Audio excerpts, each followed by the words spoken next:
எல்லாரும் சபரிமலை கேள்விப்பட்டிருக்கீங்கல்ல. பெண்களுக்கான சபரிமலைன்னு ஒண்ணு இருக்கு. அது என்ன தெரியுமா? அதுதான் ஆற்றுக்கால் பகவதி டெம்பிள். ஒரு பெரியவர் நதிக்கரையில நின்று பூஜை பண்ணிட்டு இருந்தாராம்.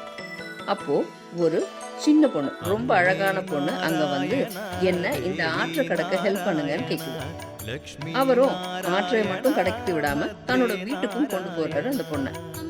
ஆனா கொஞ்ச நேரத்துல மாயமா மறைஞ்சு போயிடுறா.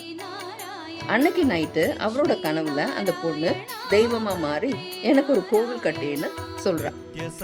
விஷுவலைஸும் பண்ணி காமிக்கிறா எந்த இடத்துல கட்டணும்னு.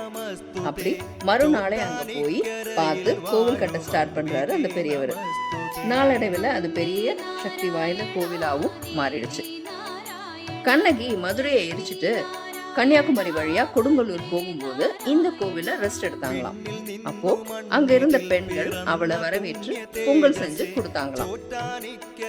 ஆற்றுக்கால் பொங்கலாங்கிறது ஃபேமஸ் திருவிழா.